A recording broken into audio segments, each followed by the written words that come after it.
I get a little cringy when I hear like old school, like mid 80s to mid 90s ish. I love old country. Like I didn't grow up on that, man. Like when I heard it, I was like, fuck this. And there was like 2 country stations. But the lyrics, it's too literal. Yeah. You know what I mean? It feels really awkward. Really literal. I went down the street, do, yellow dog, and just like, okay, guy, what the fuck? Poetry doesn't exist, asshole. Read a fucking book. You know what I mean? Like, what?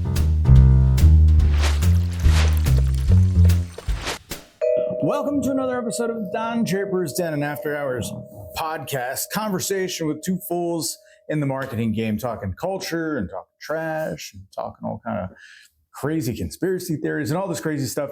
It's really conversation you shouldn't have in a boardroom. Anyway, I'm Chris. This is Ernie. And as usual, guys, please like and comment and share and subscribe and all that fun stuff. I want to blow up this thing as best we can. And we, of course, appreciate your support. So without further ado, pour yourself a glass and let's get into this. All right, cheers. Yes, see, man.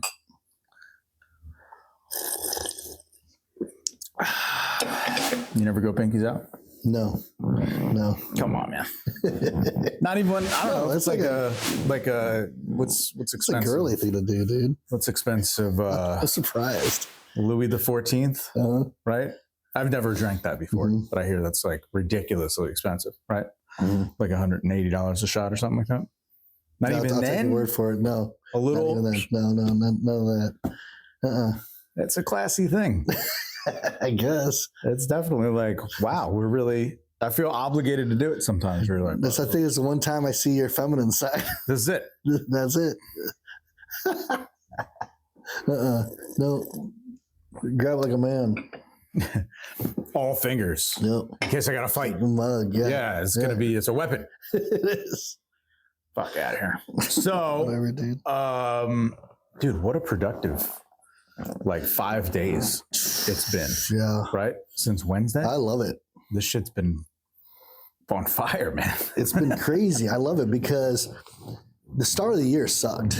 Dude, like January, February, I felt like, when is this going to start? Because, you know, with the 2 weeks of snow. 2 weeks of snow. And then I got sick. And then I got sick again. Like, It was like, this is a worse start to the year. It was like frozen, like the snow in Cincinnati. I think everybody suffered it, right? Because it was the whole U.S. It was all fucked up. But yeah, it snowed and then it didn't go away for over 2 weeks. Yeah. Bananas. Yeah. Right. Not something we're used to around here. No, definitely not. And then, you know, we're already in like mid-February, towards end of February. And I'm like, holy shit, the first quarter is almost over. Yeah. You know, it was, and I'm like, business hasn't even felt like it started. Right. So to have a productive, like past couple of weeks, I'm like, I feel good again. Feel back in the saddle. Yeah. Back in the saddle again. Yeah, man, it's been, and the one event, I want to go to inside baseball and business in that regard, but one of the events we do came off well, right? So it's kind of cool to see that come to fruition. You know what I mean? You have an idea and then you like manifest it into reality and you're like, well, I hope. Yeah. Like it was kind of like we had to shake the cobweb or the dust off our boots or knock the cobwebs out for a little bit there. Cause remember I'm in the beginning, like mid-February or maybe end of January, I was like, don't we have an event that we're supposed to be preparing for? Like, where are we at with that? Like, man, what is going on? What is going on? Yeah. Like, we got to get on top of this. So like, since that kind of went off without a hitch, everything's moving and, getting in motion. I'm like, all right, this is feeling good again. It's feeling good. And I'm a person where like, I don't mind it. Like I welcome it. Like, oh, we got a lot to do. We got a lot of work. Cool. Right. Because it keeps me focused, keeps me in a routine. The moment where like everything is like, everything's good. It kind of starts floating away. Yeah. Then I feel like what I feel like. Yeah. I'm losing control. Yeah. What's going on? Are we okay? Is everything? Yeah. That's why I, of course love vacations, but I also, on the other hand, I don't. It's hard for me to unwind like that, man. Yeah. I mean, I could unwind. It's the unwinding for me is not the problem. It's getting back into the swing of things. Yeah. In a healthy way. Right. Because sometimes when I get back, either I'm like so anxious. Right. Oh man, there's so much to do. So much to do. You're almost paralyzed. Like, oh, what do I do first? Or I just like, I do get paralyzed and I'm like, And it takes another few days just to recover. I'm reminded of the same when there's a lot coming, you know. And I think we've done a good job, hopefully, of, you know, not warning, but like preparing the team. But the scene in The Mummy 2, which I brought up before, you remember that one? No. With Brendan Fraser. I stopped watching it after Mummy 1. Fuck off, bro. Come on. And even then, I don't think it's a good time. Even then, I don't think I think I watched. I just never got into those. I don't know why. I wanted to watch it when Tom Cruise took over the franchise. I mean, we've talked about that before, but I wasn't bothered by it. It seemed okay. Because I was a Tom Cruise fan, but even then I didn't even watch those. It was fun. Isn't Brandon Fraser, he's coming back to the franchise. Is he really? Yeah, I think so. Good for him. He seemed to have a hard go over there for a hot second. Yeah, but he's coming back, man. He got the Academy Award for Whale. Yeah. And then did you watch the it's called like Rental Family? Oh, no. Dude. Rental Family. Yeah, Rental Family. Okay. It's really good. I think it might be on like Hulu. I'm sure you could watch it on Amazon or Disney Plus or something like that. But definitely watch it with Brandon Fraser. So good. And he's come up, he's elevated himself to be a very quality, serious actor. Great movie. Well, basically he's like an actor who gets rented out by families to play different roles. Like, you'll be my husband. Or you're her father. All right. In Japan. Okay. Oh, okay. All right. Yeah. I got you a little foreshadowing. Yeah. And he was great in Airheads. I just love little shout out to Airheads. If you guys don't know, Nick, watch Airheads. Get it right.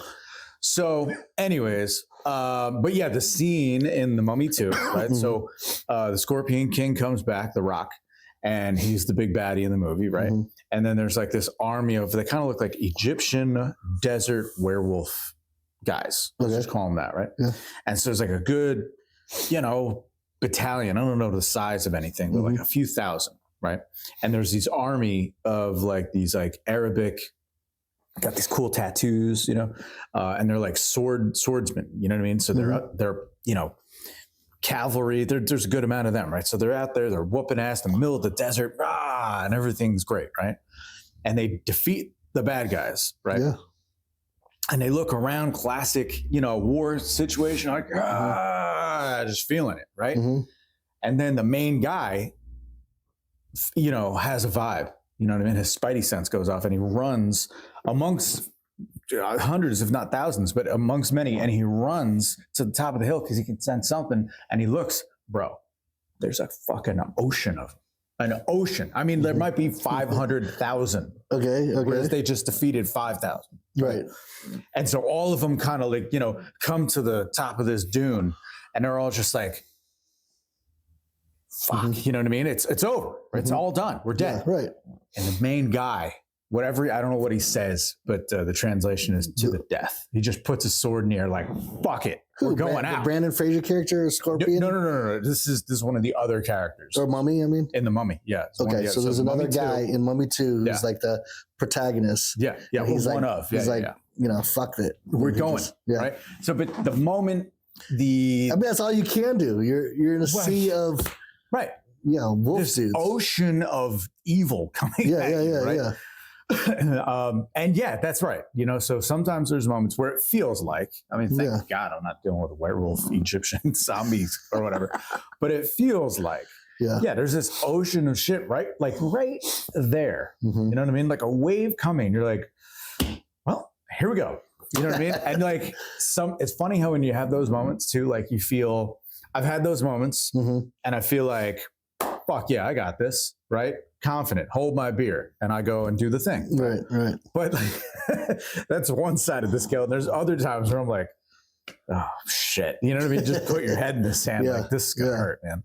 So it feels like the first one. That's kind of how I feel like right now with just life in general. Yeah. Just like obviously it can't equate it to the Mummy's werewolf guys or whatever you call those dudes, but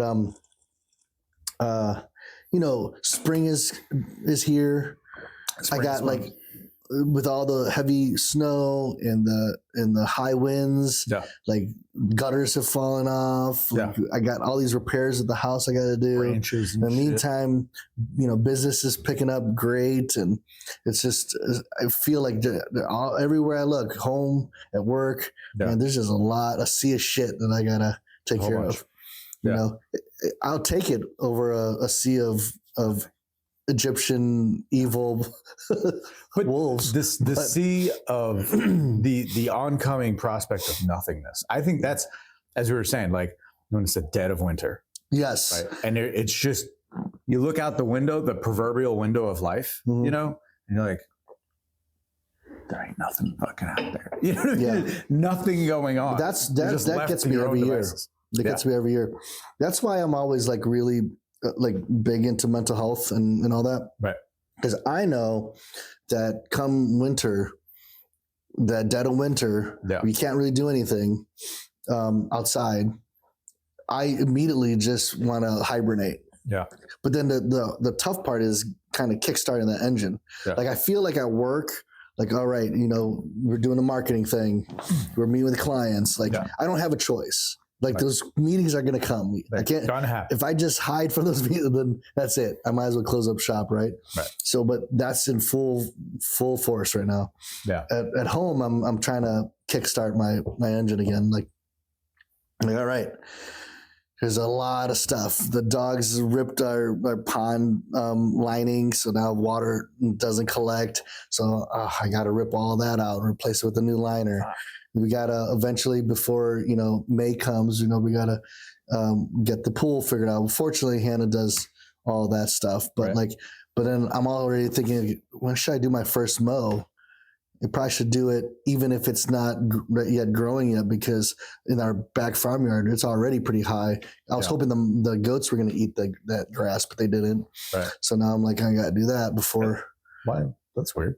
I guess because we lost a lot of goats. Yeah. So it's a lot of yard for one goat to handle. one goat and two sheep. Just laying in the yard like, fucking hey, man. He's all fat. He's all fat. Yeah. And then like the fence, because we blew holes in it, or there's just so much stuff. And then of course Hannah during winter, she knocked into one of the gate posts. Oh yeah. And so now the gate is flimsy, like I got to dig out that whole concrete hole. And then, I'm not as like anal about like organizing everything. Right. So like that's always my spring cleaning thing. Like, okay, I got to organize the shed, organize the barn, get everything out. So it's just, it's a lot of stuff. A lot to do, man. So I'm getting ready. I'm waiting for that motivation to overwhelm me to say, all right, I got to go. Just go. The feeling, do it. I don't envy that. Mowing grass, to be honest with you. I don't mind the mowing grass, honestly. It's just because it is a way to kind of, you're just blowing stink, right? After work, just go out, listen to podcasts or music or whatever. I don't mind it so much. It's kind of therapeutic, kind of zen to a certain extent. It would be even more therapeutic if it wasn't so bumpy. Because like in a farmyard, it used to be cornfields. Yeah. So I'm like the whole time. It's not flat. Yeah. In the back. I never thought of that. Yeah. So it's not just like, oh, it's nice. Just go back and forth, calming. No, it's rough. So that's kind of nice. That's the only problem with that. What do you even do with that? It's what it is. You feel like you're flat in the yard. You're riding a bull back there. Yeah. You'd have to get like some farmers to bring some like heavy equipment and just flatten all that stuff out. Right. So. Yeah, man. Yeah. The prospect of a lot of work, it feels mostly good, right? I put it 80-20, man. 80% good, put skills to the test, have a challenge, test your mettle, just see what you're made of. Like there's a lot to it, right? Mm-hmm. So I look for all those things. Also the systems too, you know what I mean? Kind of like, sometimes if you like set up a thing, right? It's different maybe in like other industries, it's not like we have a machine per se, you know, like is this drill bit going to hold up against, you know, we can't do it like that. But like the way that we have like flows of information and shit like that. And, you know, ever the struggle with say like something like a Google Drive, you know, and just finding shit. Yeah. Well, that's why like, okay. So like earlier, midweek last week, we had an event and we had a speaker. Shout out Will Phillips. Yep. The Phillips Group. We had a speaker talk about continuous improvement, and I thought he did a great job. And right on time too, man. Like when he was, you know what I mean? Yeah. It was all in the mix with everybody in the room too. Yeah. It's like, yeah, this is just the time to talk about that. Yeah. Everything, it was great. It was a perfect topic on continuous improvement, but it got me thinking about like exactly what you're saying. Yeah. Like at work, what are continuous improvement issues? You know, how we organize our files so that we can find it. And you don't realize that finding files, if it takes you an hour to find a file, your day's you just wasted an hour. You wasted motivation. You're frustrated. You wasted pay. Right? And so that's one thing. And if, for any of you guys, you know, working in the marketing space, there's a lot of files. We got our art files, our copy files. We got research files. Staggering. We got completed brochures and banners and all the artwork. And then on top of that, you got to find passwords and credentials to get onto this system or that platform. Right. And it's like, oh, it's staggering how many files we have on our Google Drive. Right. And if it's not organized, you could waste hours upon hours of your life. I have. Yeah. Yeah. I have. I'm like, what do I? And then eventually I'm like, you know what? Yeah. I'm not a designer anyway. Yeah. Just get the fuck out of this stupid thing. But yeah. And so that's like, that's a thing, a real thing that came up while we were having that meeting. Like we need to improve that. Or I've been really thinking about on the consulting side. Right. You know, I've been under impression that, like I know how to do consulting. I've been doing it for years. Sure. You know, so, but it's easy to get comfortable and not think like, you know, what can I improve upon? You know, and how can I improve my consulting? And then how do we improve the communication between me as the consultant and our account managers and the account managers to the production manager, right? That it's easy to lose sight of that. The distance, you know, what's weird is, well, here's one, I think, truism in talking about this topic, is that it's a whole hell of a lot easier at work than it is personally, right? And we can get into the personal side and all that, but it's just because it's objective. You know what I mean? For the most part, I mean, we care very much about what we do here and want it to be good, but also it's not me. Yeah. You know what I mean? It's just it hits different, right? So, anyways, but thinking of how what we do is in the abstract. Yeah, sure, there are graphic things that I guess you could say, you know, eventually it lands as print, but everything we do is in the abstract. And the weird part is the distance. It's only like our distance is time and process, right? So just like you're saying, like the distance between starting and ending could be, well, how many people does it touch? Well, it's going to touch 3 of us on our team here, and then possibly 1 or 2 on the client side. Yeah. Right. So that's 5 touch points. Okay. If any one of those 5 touch points is not around, maybe the 2 at the company need to like sign off, both of them. Now somebody's out sick. Yeah. You know what I mean? So these little moments all of a sudden add to like a 17, 18 hour, 30 hour response time. Right. And then even more. 2 what weeks. If you can't find the shit? We had a client on a website job. It took him 1.5 years to respond. Bro. But fortunately, I said, "Hey, you got to pay this complete. Like I can't." right. Like I know him. Fortunately, he's a friend. I know he takes a long time. So I said, "Hey, can you just pay for the whole project like now and just be done? And I'll wait for you." He's like, "Oh yeah, I get it." 1.5 years later, all right, here's that thing you're looking for. I'm like, "Dang, I forgot." It's all outdated looking and shit. You know what I mean? I'm like, I just laugh because I'm like, "Oh, he already paid for it." But that's wild, man. But yeah, it's like so. All right, so that's kind of the time, right? As far as and I'm all about that, man. Like if I have a brand, like if it's not something I'm obsessed with, right? And I'm obsessed with music, and jujitsu and just a handful of other things, right? Now I have professional interest in what we do here, but it's usually the aspects that affect what I do personally on the job. And then the things that like are fascinating, right? But they're usually flash in the pan fascinating, because I'm like, you know, when I have a client, right, or a prospect, right? And I'm like, wait, what do you do? Yeah. Right? Like some of the guys we're onboarding, I think next week or whatever, like, what? Yeah. I had no idea all this went into this industrial product you guys make. Like, what are you talking? Like, tell me all about it, man. That's wild, right? But after they, you know, burn white hot in their enthusiasm, I'm like, all right, well, that's what you do. So I'm going to go back over here now. You know what I mean? Right. And like, I just have to leave. So anyway, so when I engage, right, I forget very fast, right? So I make it a habit. Like if you tell me, dude, it's either 5 second, 5 minute, or 5 hours, right? It's like, well, what do I have to do? Do you need it now? Yeah. Okay. Well, in 5 minutes, I'd better put this thing in my calendar.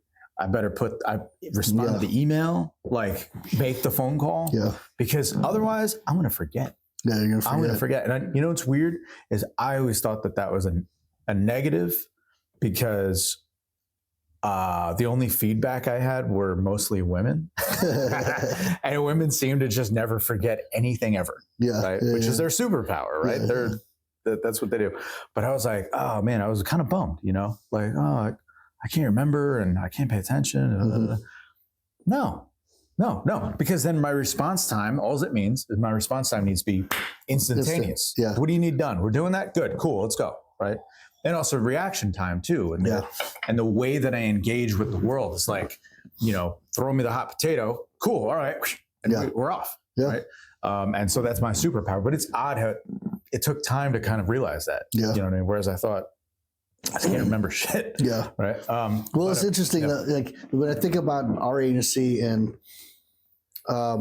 you know, I had a conversation with my brother over the weekend because he's a lean consultant, like, and he does lean manufacturing. So he's has black belt and all that stuff. He knows his shit. Right. And he works with whole manufacturing lines and all that. But so I had a really good conversation with him, and I was proud. I was like, because he was telling us, like, you need to put maybe some traffic lights. I'm like, okay, we do that. Good. And he was talking about like rating your clients. Okay, we do that. We have tier pressures. Yeah. And so it was nice that I've heard enough from him over the years that we've implemented. Right. And now we are like light years away from when we first started. I remember the days, and I actually miss these days because it seems simpler. Right. But we would have like this big magnetic board in our agency, huge. Like you had to like have a ladder to climb up to the top. I can picture that. And we had these little placard things where you could slide in paper or postcards. Right. And so we had different color postcards, and our production manager would write down client abbreviations, project, due dates, all that stuff, and color coded. And then he would climb a ladder and boom, put it up on the board. And essentially we watched this thing move along the board until it got to the end completed. Right. So I love those days because it was fun.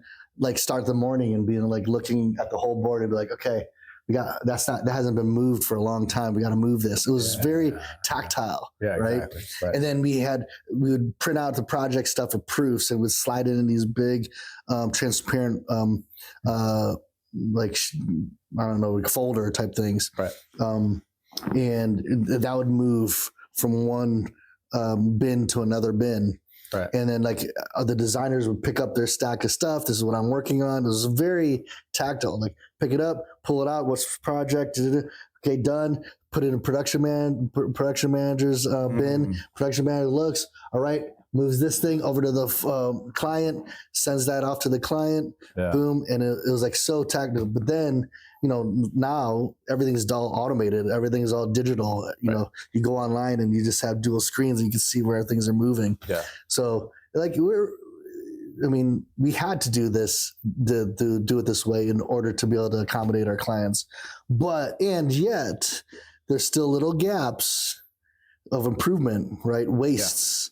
Yeah. You know, what was that thing that Will said that eight different wastes. Eight wasters, 8 wastes, and it was really, so it was inefficiencies in whatever part of the process. Yeah. Right. And I think once I saw his presentation, and then obviously it's not like he invented the idea, but I saw other interpretations of it. Yeah. And generally it was all the stuff that makes more sense when you have a manufacturing. Yeah.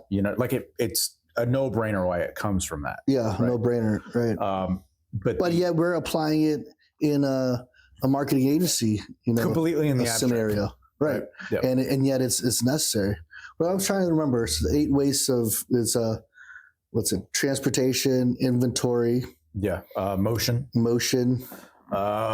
Defects was defects. There was unutilized talent. That's a what. So that's interesting, man. And you tend to pick this out pretty decent in people too. If you've got something you can do, like you're really good at that. Yeah. I don't know why you're really good at that, but here, do more. Right? Yeah. Do more of that. Right. And like, man, it's weird how that kind of, when he said that one in particular, it made me think of a movie or maybe several movies, I guess, plot devices in a movie. Because it was like, that quintessential moment if there's like a janitor or just a copy or whatever it is, some, regular job.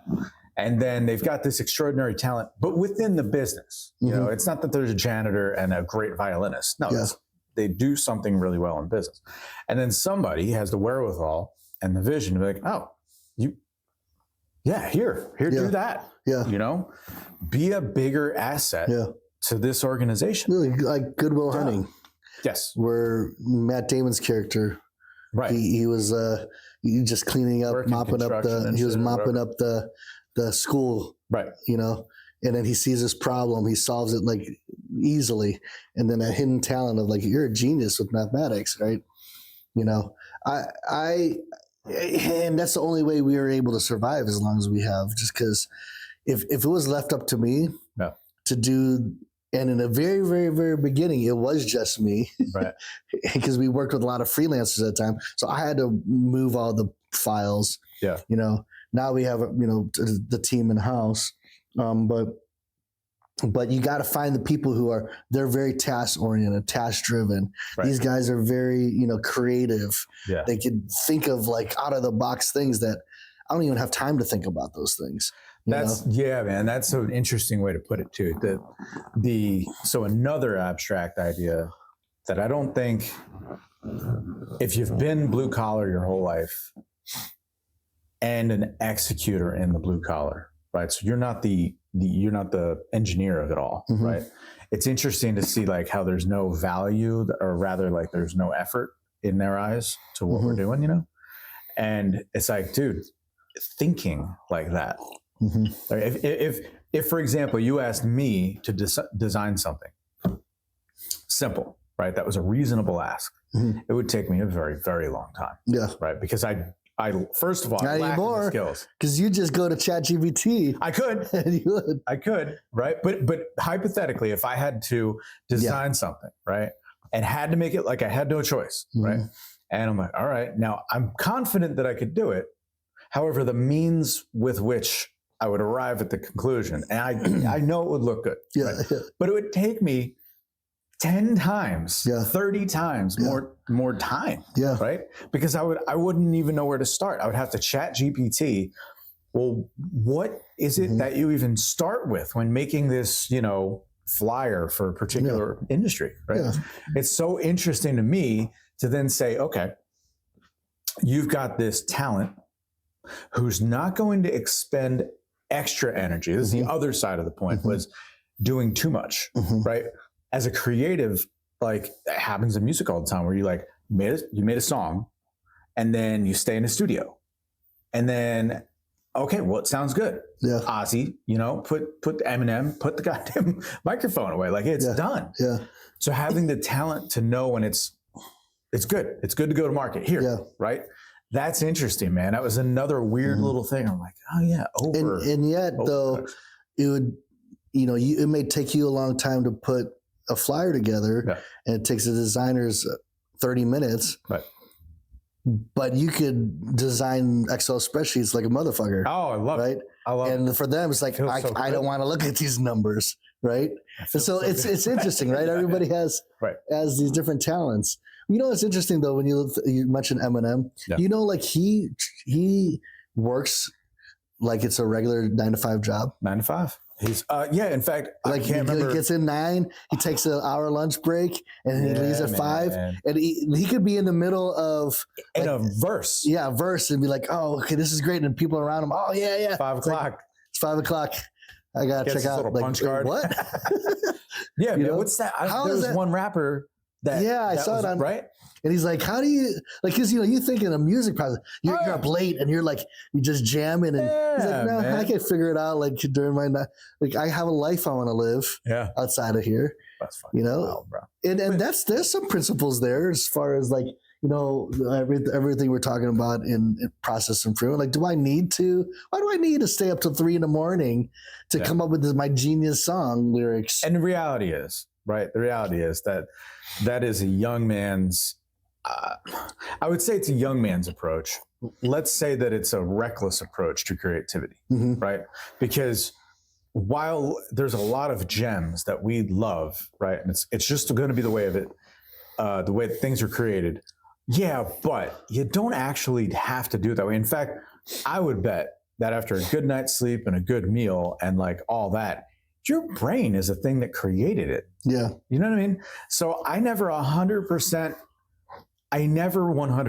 bought that you got to be all banged out on whatever your drug of choice, right? Because every genre of music in some way or another relates to a particular drug, right?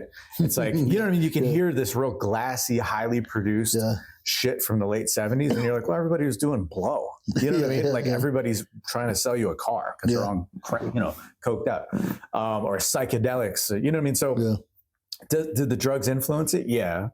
But the point is that, no, man, it's your brain still that came up with the shit. Yeah. Right? Yeah. And if you just sit down and get disciplined, bang that shit out real easy. Well, and that's what we expect out of our creatives. I mean, they're not writing song lyrics, but they're writing copy, brand narratives. They're coming up with new ideas for brands. Yeah. You know, they're designing. They got to design a flyer in 1 second, and you know, an hour later or whatever, they're working on a website. And like, we're asking them not only to come up with creative ideas within a 9-to-5 structure, but we're asking you to do it over and over and over again throughout the day. And of particular quality, like a particular quality from a creative standpoint, in music, and then even other fields, but in music, it's like, there's people in Nashville right now, doing that exact thing with music. They're like, Taylor Swift needs, a dozen songs to pick from. All right, I got you. Oh yeah. And but they put elements together that are reasonably interesting, but not too interesting, even though they have the chops to write some wild shit, right? They're like, well, no. And then they design that for the target demo. Yeah. And while that doesn't sound very sexy as far as like, the inspiration of music and all those kinds of things, it's like, yeah, but it's been done that way for a mighty long time, man. Like, I wrote a song last night. Shut the fuck up, bro. Go ahead. What's the song? Actually, it wasn't me, but it was like, I don't know, 1 a.m. and I'm like, I saw this AI app writing songs. So I'm like, I want to try this out. Come on. Do you remember the name of the app? I don't remember. It was like, I saw it on a commercial thing. So I'm like, I'll try it out. And it was about riding motorcycles and stuff. Okay. And it was like, it's a good day to ride. Yeah. It was really lame. Yeah. I'm like, I wanted something like grittier, you're like really, really gritty, Sure. Yeah. Revving that motorcycle, Harley riding, outlaw country. Oh, instead it was like, it's a good day to ride. I'm like, just cringy. No, AI, you suck. That's funny. Isn't it funny, bro, how like, whatever the creativity, like if you want to be edgy, there's a lot of lines you can cross, but like there's the finest of lines to where you're like Steppenwolf, right? And all their hits, right? Born to Be Wild, all this kind, like, and man, it's badass. It might even sound dated today. I'll give you that. But it still fucking rocks. Yeah. But then if you just go a little bit too far, it's the corniest dad rock you've ever heard. Yeah. Right? Weird how that happens, man. Yeah. One hits, the other is just a fucking embarrassing dud. Whenever I have written songs, because I have tried to dabble in that, my songs always sound like they're country. Yeah. Because, country can be a little corny. Yeah. And like emotional and like whatever. Right. And so every time I'm writing it, I'm trying to write it for like a different, like more rock or something. And I'm like, okay, you can't use these words. These words are lame. Like then you start singing with the twang. Yeah. And also I'm like, okay, it fits in country. Yeah. Yeah, that is true, man. I get a little cringy when I hear like old school, like I know you love Reba, like that era that I guess it's mid 80s to mid 90s ish. I love old country. Like I didn't grow up on that, man. Like when I heard it, I was like, fuck this. And there was like 2 country stations in Jersey, you know what I mean? So I remember hearing the shit. I was like, this is the corniest fucking thing I've ever heard, bro. Ugh. And the production quality, I mean, the whole thing, soup to nuts. Yeah. But the lyrics, now that I've heard a thing or two, somebody will play this around here, jam with somebody. I'm like, all right, man, just show me, and I'll play along.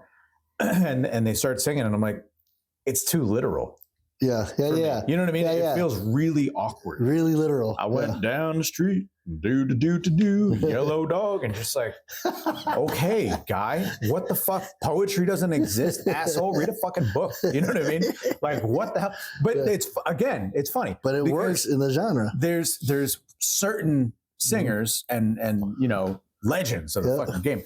Even Garth Brooks, right? I don't like his shit at all. But I know if I dug, I'm sure there'd be one or two where I'm like, that's poetry. You know what I mean? It wouldn't be all this corny Hallmark version of country music. So what's it? The Last Dance? Is that what it's called? Garth Brooks song?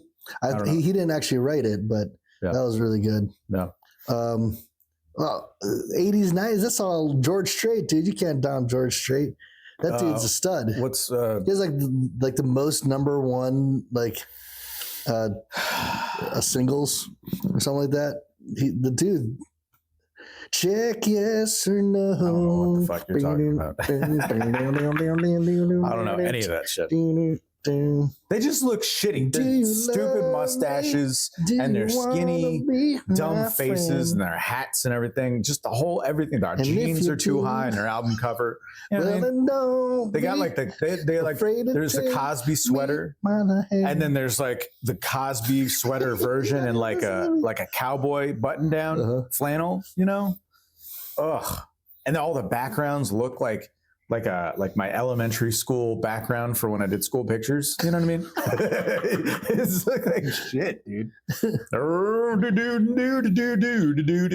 I love country. You can't tell me otherwise. But old, like old school shit, man. Johnny Cash and all that, right? And Hank Williams Sr. I didn't even know Hank Williams had a kid. I didn't know anything about it, right? And then I put 2 and 2 together. I was like, oh, Family Tradition. I played Family Tradition a time or two in a cover band. I had no idea what it was. I was like, well, that's a fun song. Yeah. Family Tradition. I had no idea. And I'm like, oh, that's his kid? Yeah. Huh. And then his grandson, Hank III, he does like more rockabilly and outlaw country. I love that shit because it's got a little attitude. Yeah, it's got some attitude. I like that. But the rest of it just seems corny. But anyways, back to the idea here is that it's funny how in our business, right, it's like something can be as edgy as it needs to be, let's say, right? If you're selling industrial products, you don't have to go wild with it. But it either hits or like it'll fall flat. And when it does, man, like it's risky. You know what I mean? Like when it's always interesting when you guys present to clients. I don't know, maybe I've been witness to that a time or two. Yeah. I don't usually sit on those meetings. I don't have to, but even I get butterflies, I'm like, they like it. You know what I mean? Here we go. You just, I don't know, man, just hope and pray. I don't know. How do you feel in those meetings? Like, do you ever gauge in your head say you're going to like present some shit, right? You got like a whole new thing, a whole new brand book, let's say. Yeah. And so you're going to drop it on them, right? And what's your mindset in that moment where you're like, okay, here we go. Take it or leave it. You know what I mean? How does that feel? So it used to be scary in the past, but I've gotten so comfortable doing it, and I've gotten so comfortable learning about the client and understanding what the client needs that I know you're going to like what I pitch. If you don't like what I pitch, you're fucked up. Then where was I during those original meetings? Right. Like I wasn't paying attention at all. Yeah. You know, so if you do it right, you know, and you ask the right questions during the onboarding meetings, and you're reading them, you know, and you're reading their facial expressions and the reactions during the initial meetings, then by the time during the creative process, that's fun because you're working with the designers. But you also know, like, I know what the client likes. That's not what they're going to like. Or, okay, almost there. We got to change it to this, this, and this.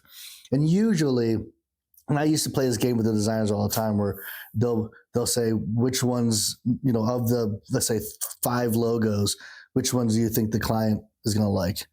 You know, and they'll say like this one, and they'll say that one. I go, it's this one. And I go, you know why it's that one? It's because that's the one that I like, and I will make sure they like it. But it's not just that. I know what they want. Yeah. And so I know what's going to work, and I know how to sell the vision. You know, I know how to sell the rationale behind it. These other ones, I have no clue how to sell that. Like, so I'll throw in this one just to kind of get them to like the other one, you know? So when there's always that dead pause, like the moment you share, the recent client, we just finished a lot of their whole brand process. There's that hesitation. We're like, okay, say nothing.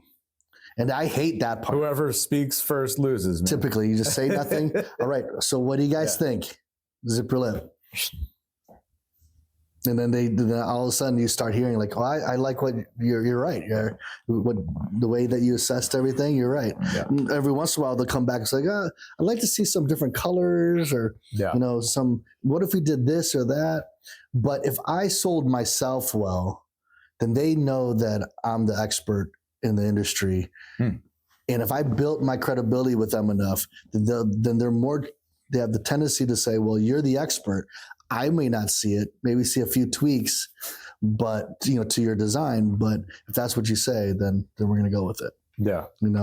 And, so I don't feel like that anymore. Like I built enough credibility, I guess, to do that. Yeah. That's, I don't know why, but as you're describing it, I'm thinking of baseball, right? Just being at bat, because I guess that's what it is, right? The presentation is your moment to take the swing. and yeah, I know what you mean, right? Like it's interesting to think about that presentation moment and kind of measuring what is good marketing, right? In other words, what manifests on the page by way of design. Right. So what is good design? And you say I have an idea for that, but also the other side of like, okay, their perspective, right? And then seeing it through their eyes. That's interesting. But then also the third angle that I don't necessarily like, that's where the money is the third angle, right? And there's probably more, but it seems like the third angle is like what the audience wants. Right. Right. And that's really that's also very insightful. That's why it's a weird and fun process because of course, the client wants to be proud of whatever you end up designing. Right. I want to be proud and convinced that this is, after research and everything else, that this is the best. But I also have to deal with the filter of the target audience in mind. Right. Because we could both love it, but if they hate it, then what does it matter? Right. It doesn't at all. Right. And that whole process of trying to shape and create something with those 3 different perspectives in mind is a fun process for me. Yeah. I like it. Yeah. And back to the idea, right? Like if any part of that isn't smooth, right? Because ultimately what are you trying to do? You're trying to get an idea that's up here manifested into the world in some way. Right. And that idea in and of itself is very simple. Yeah. But man, there's a lot of steps in the way. Yeah. And it's weird how too, like it's burning white hot in your head almost. And you're going to mold this white hot, steel ball into a cool sculpture, let's say. But the more steps you get in between you and that finished product, it's like, yeah, but the white hot ball of metal, or glass is it's cooling down. You know what I mean? It's like, it's losing its stuff, man. I can't mold it as easy now. Like, and by the time you get to the end, in that analogy, you sometimes feel like if things aren't right, right? If an idea just isn't working, right?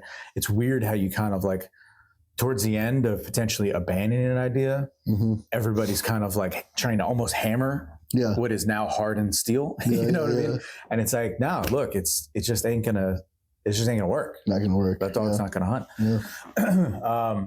And so the importance of having the systems, which frankly is not really the sexiest part of the business or any business, really. Yeah. You know what I mean? Like, unless you're like some engineers, they love it. Right? Yeah. Oh, look at the process. That's so fantastic. Yeah. But aside from them, you know what I mean? Right. The rest of us, like, fucking whatever, dude. Just get the idea. Get the idea. I don't care how. Yeah. But when it does work and it's super smooth, days go by easy. Yep.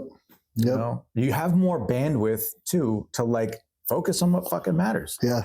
I'm not frustrated that I can't find the file. Yeah. Well, that's why it's, part of the challenge that my brother has in lean manufacturing is he has all this knowledge of how to make the plant run more efficient, but he has to also convince the people working in the plant. Right. And they're like you. I don't care. Why do I gotta do this? Who gives a fuck? I do this, done. Like, okay. So for him, it takes more than just, let's see the process here. He has to like, hey, how was your weekend? He has to build that trust to show the plant workers that, oh, this guy is cool. He's relatable. He's likable. And I want to help him reach his goals. And what he's trying to do is only to make my life better. Right. But initially, it's like, who are you? I've been doing this for 20 years, this same way, and you're going to tell me that I got to start doing this, and this? Right. Fuck off. Right. No way. I'm not buying in. Right. Yeah. So it's crazy. I love hearing about some of his stories because it's more than just how do we make this plant efficient and then it just works. Right. No, like there is a human element too to what he does. Absolutely. And that I think that's the hardest part of any process or continuous improvement is the human aspect, right? And I think of it even personally, like, you personally, not professionally, like, do you have any continuous improvement things that you want to improve on? I'll give you one that's very, very elementary, right? Rudimentary. So I'm watching my children and how inefficient they are as humans, right? I mean, all children, it's not just them, but how radically inefficient they are. Here's an example.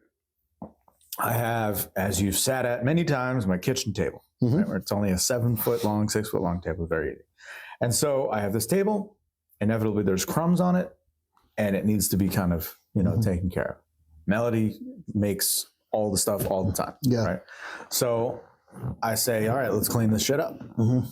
And she's, usually pretty good about listening to that. So, okay.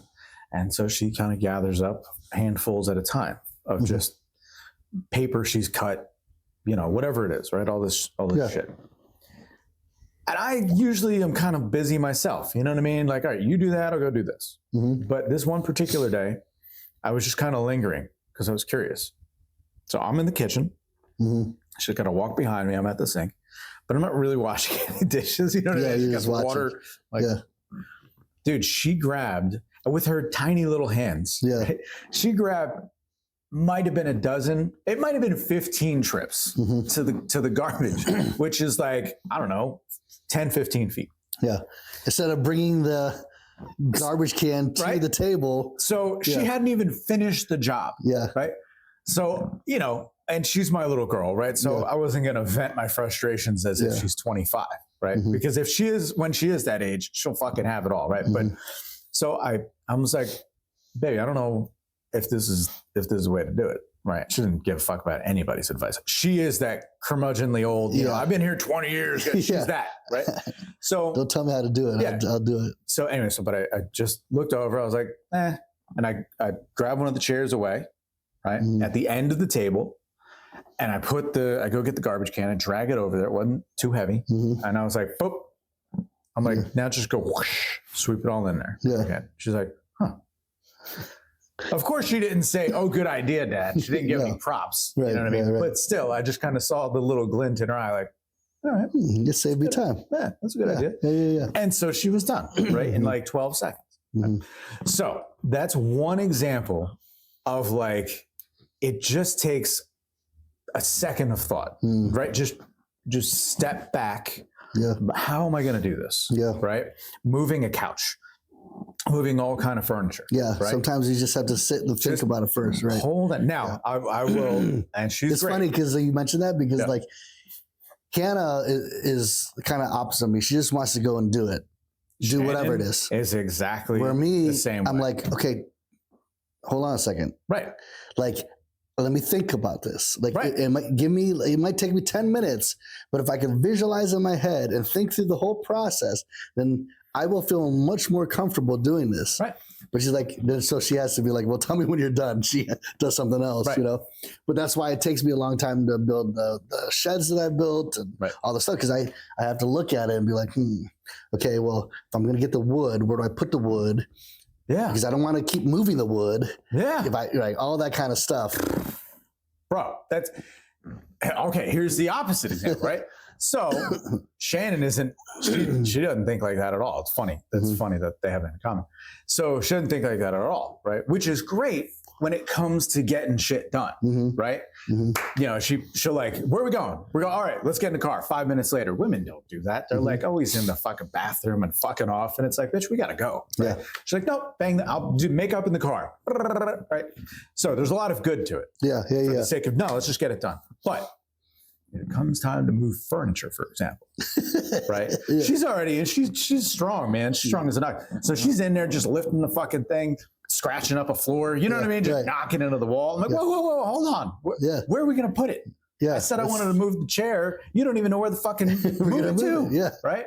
Yeah. So there's those moments because what happens then is you like, you know, shit happens. You like pick up the chair, heavier than you thought. Or it's one of those chairs that like moves, you know what I mean? And so that you pick up the foot of the chair, the base, don't realize it'll jiggle on you. And then you go to like tip it and it falls forward. Right. Great. Now you're trapped on the stairs underneath the fucking chair. Right. Let's think about this. Yeah.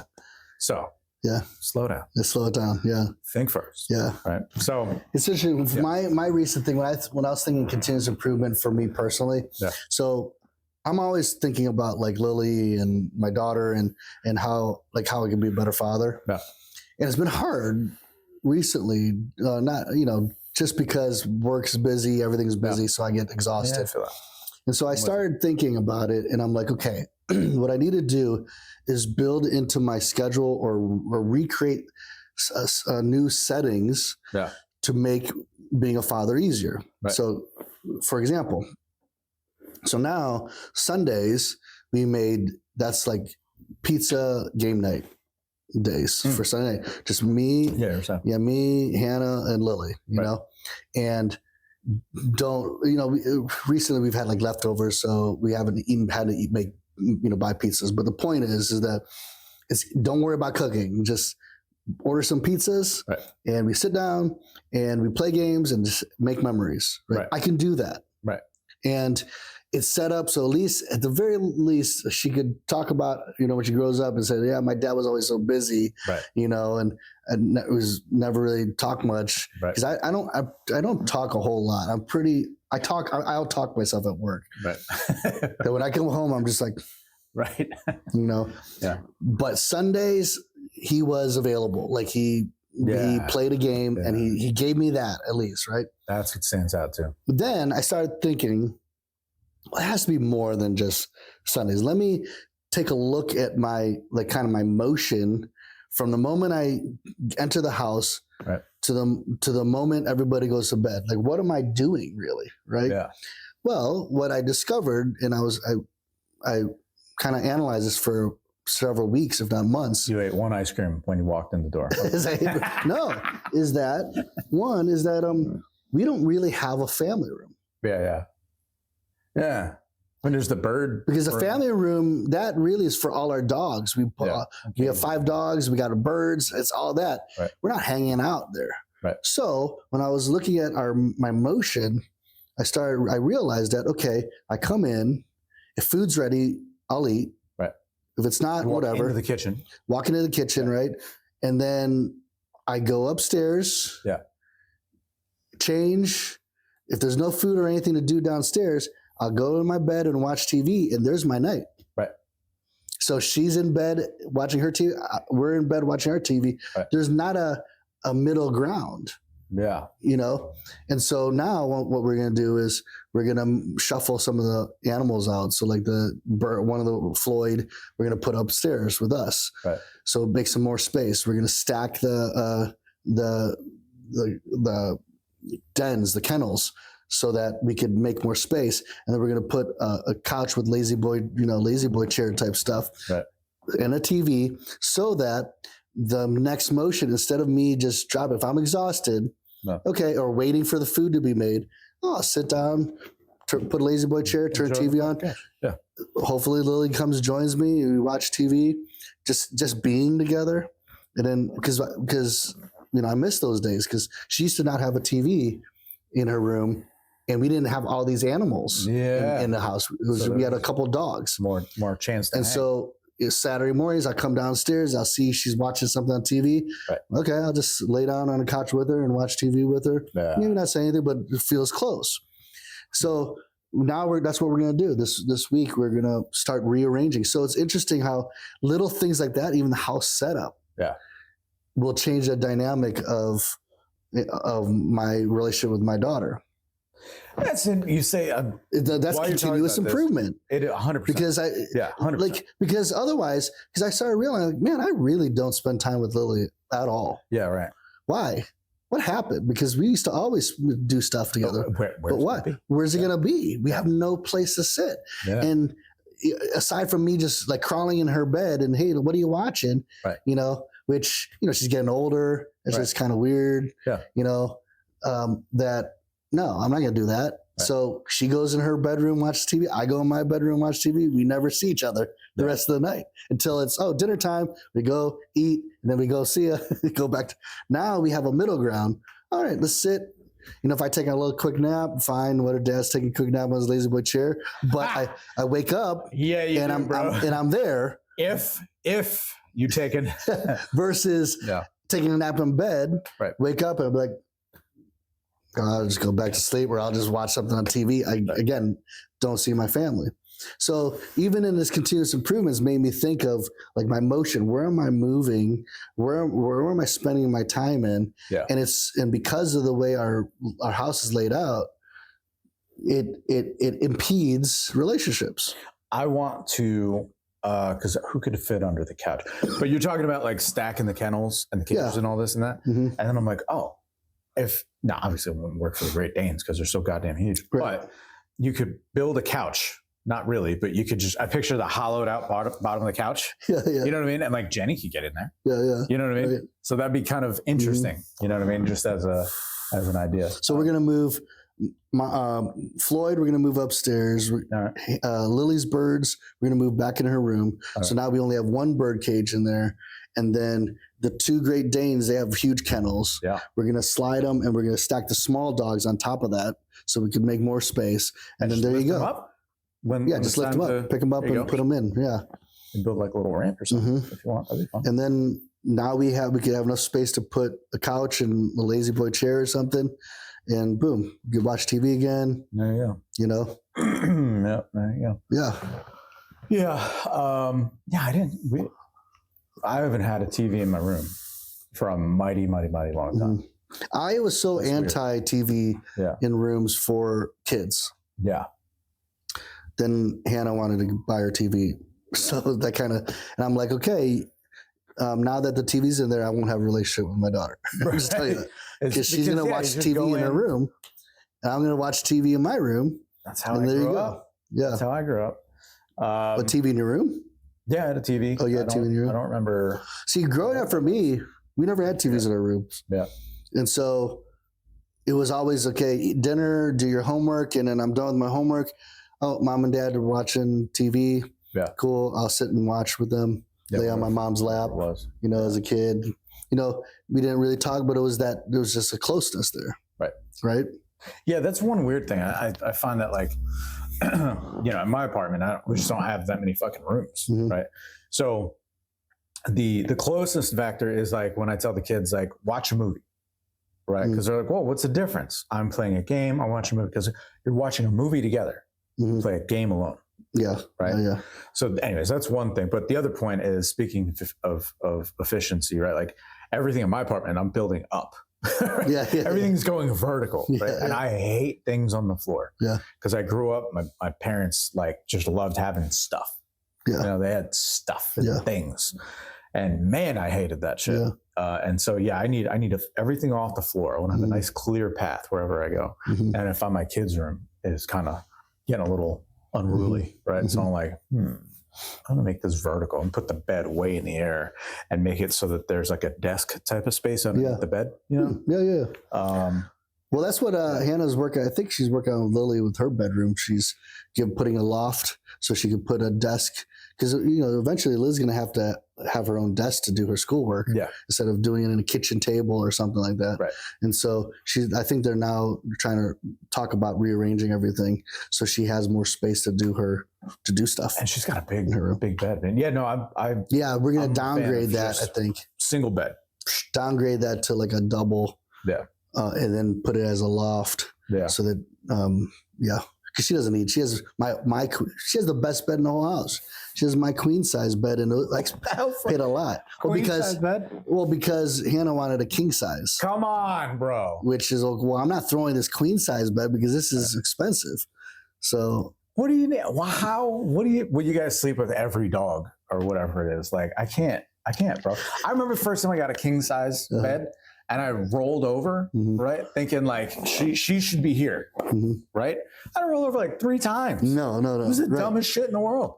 Yeah, no, Hannah needs her space. And then on top of that, we have dogs in bed. Ridiculous. So giant ass dogs. No, we don't have the Great Danes in bed. No. Can they even get up the stairs? Yeah, they can now. They're getting better. All right. That was a good one, man. Yep. Yeah, I think lean ended up on dogs. All right. Well, I hope you guys got something from that. We appreciate you guys checking us out. So without further ado, what's the sign off again? Forget it sometimes. It's from the iconic era of advertising to the digital age. I'm Chris. And I'm Ernie. Keep it legendary.